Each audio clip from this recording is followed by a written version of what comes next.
Hello Peter, this is really with you in mind. I'm not too sure that I want to go on too much about anything else but what I can try and do to help you with your issue. Also, we all have so much stuff, but let's just try and focus on a little solution possibly for you, which is to help release your hip flexors and the psoas muscle. Your hip flexor, your major hip flexor being the psoas major. So, I'm not going to go into too much anatomy of it, but imagine that band of psoas muscle being attaching from somewhere down from top of the thigh bone and travelling all the way up and somewhere just below the thoracic spine. So I want to suggest that what you do is you would sort of essentially kind of copy me, and you could watch this a number of times and work with it. So because we're also interested in that kind of triangulation of the foot and how the foot touches the ground, if you're lying back, supporting your head in your hands and breathing, you could find a way of kind of letting the feet rest to the ground, where you can explore the kind of more the sense of, an inner foot. So on my right foot, the inner foot, this is exaggerated a bit, but it's more like the ball of the foot, the heel is slightly lifted.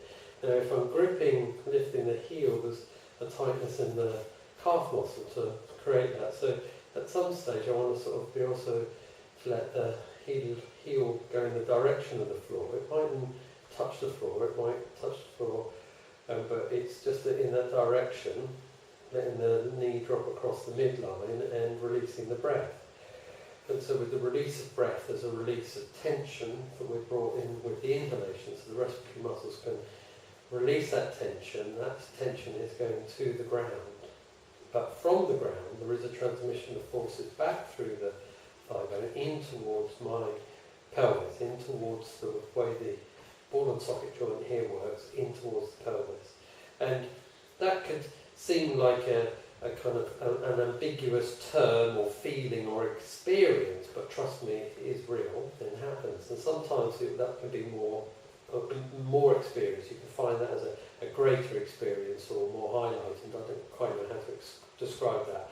But let's say it happens. So you've got an inner foot and you're releasing to that. Now just by breathing around that movement on either side, just breathing around that movement,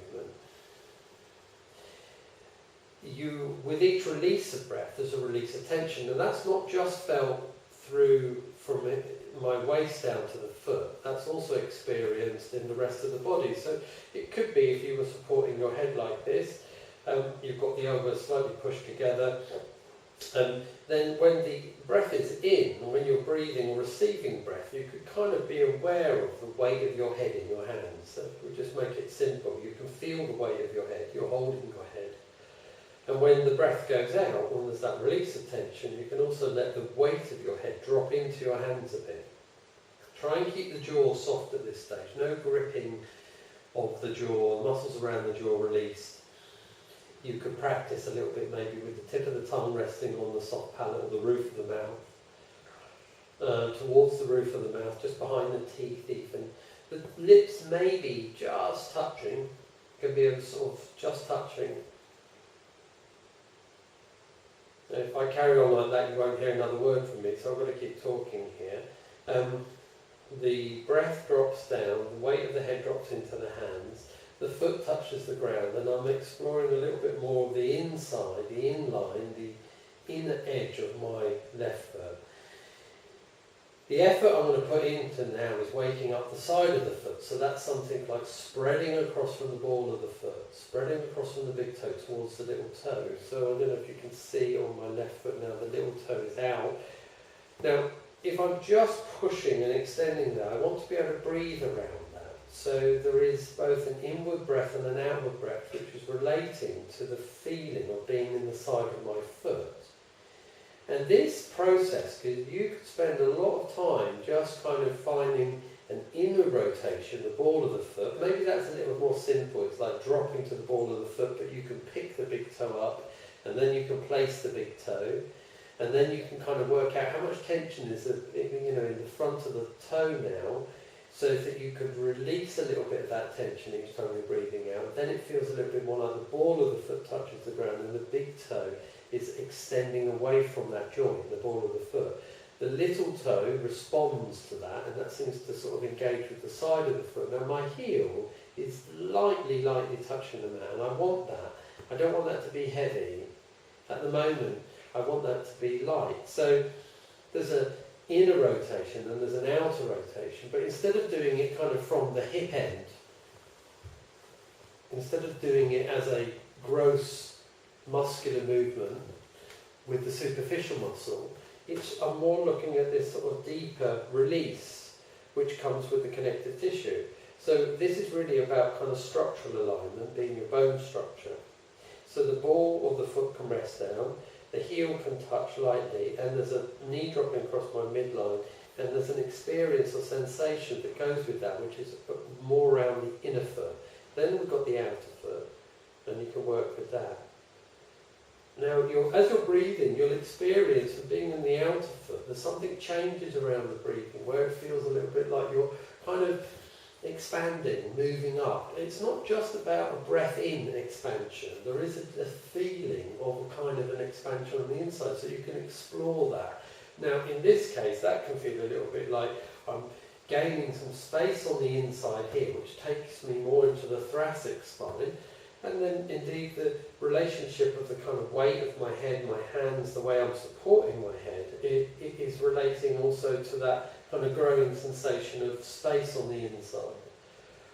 But we're focusing on the psoas muscle, or that's what we want to resolve a little bit, is the solution around the psoas muscle for you. So at some point, the breath will go out. Now maybe all I've done is kind of enabled a slightly different kind of accuracy in the sort of structural pattern of my lower limbs into the pelvis, and maybe as a result of that, with the extra space, there is also a little sort of restructuring of the structural alignment of the upper body, the upper limb, in this case then my left arm, in towards the left shoulder, and consider as well the shoulder is also across the clavicle all the way to the breastbone. So your rib cage is very much involved with, and part of the shoulder. So as I'm letting the breath out and releasing that tension, if the head wanted to touch the ground, that's lovely. There is a kind of a gathering in of all of this, more around the mid part of the body here, the lower rib cage. So what I wanted to be able to do in this is leave this left leg. Now the right leg maybe goes out of camera shot here, but I want to rest the foot across the top of the left thigh. Now there's a tendency with me, once I do that, there's a kind of tendency to maybe pull the hip off the ground.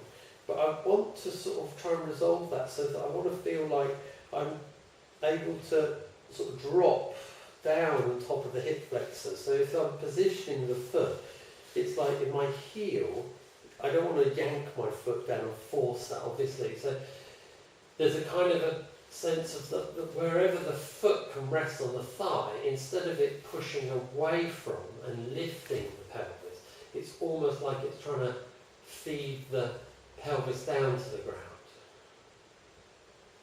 So that is the first thing we're doing.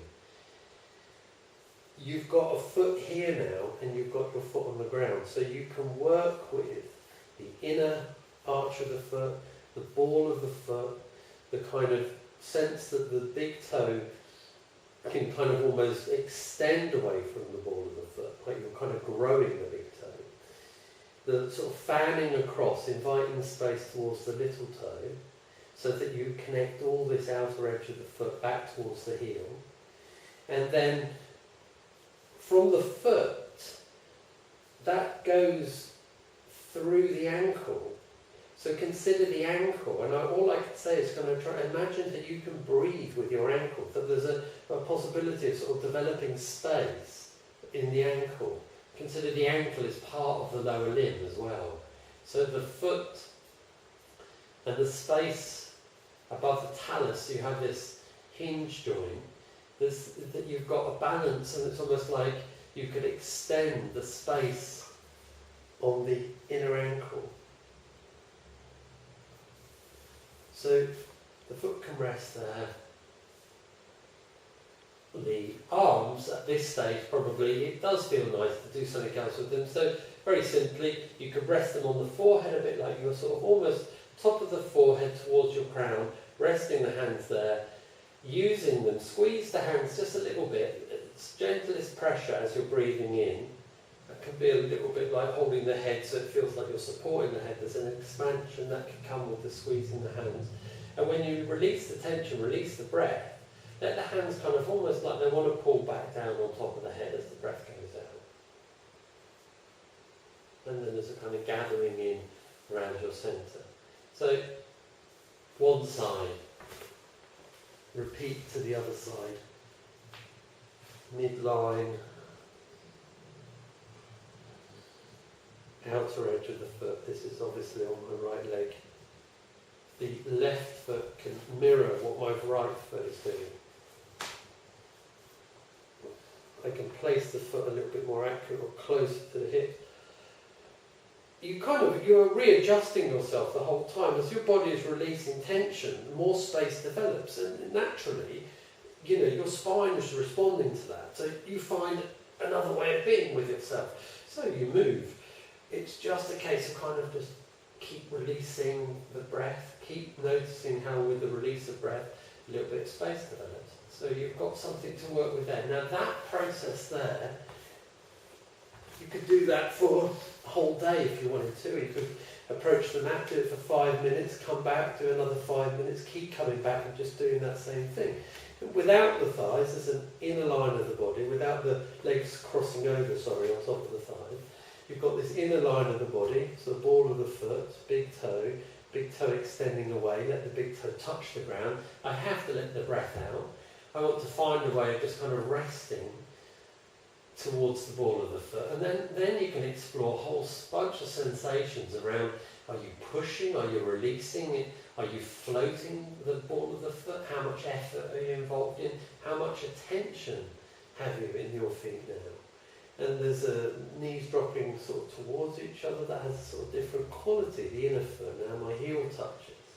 So then the outer foot, when I want to engage with that, I can do that on an inhalation, I can do it on an exhalation, but I will be able to breathe that around my feet. So I'm not forgetting the feet are involved, so each time I'm extending out to the little toes, there's a sort of a movement out to the feet. So that's like a fanning across from the top of the big toe, or from the big toe, towards the little toe. So you've got this kind of dialogue going on in the feet. A sense of breathing, which where you are breathing, but the effect of doing this in your feet is felt somewhere else in the body. So I don't want to feel I'm static with that. So what I've tried to say here is as you touch down, as your feet touch the ground, or as a part of me touches the ground at the back of me, I'm feeling the effect of gravity. There is a force that transmits from my feet through towards my hips.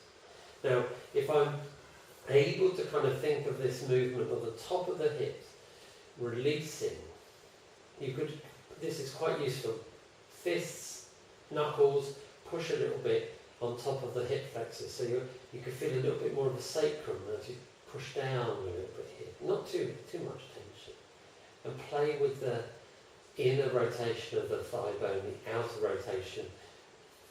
Do it from your feet, use your feet.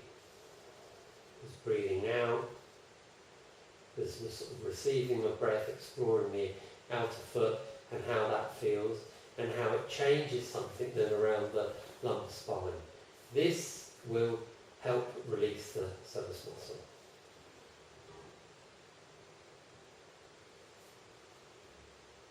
Any exploration, shall we say, with the arms, and then consider the rib cage as being part of the arms. So you've got this movement, there's an expansion that can come to the hands, And then there's a kind of, as the breath goes out and you're releasing to the ground, there's a kind of gathering in a little bit around your centre. So focus on that, because that will be a place where you can kind of receive breath eventually.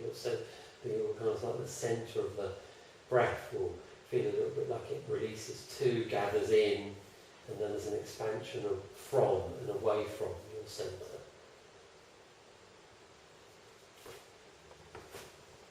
So just for now, I think that's a good start. Balls of the feet, big toes, balls of the feet, big toes, outer edge of the foot, little toe induces outer rotation of the hip, and then yes, your heels are there as well, so there's a kind of, you can rest through your heels.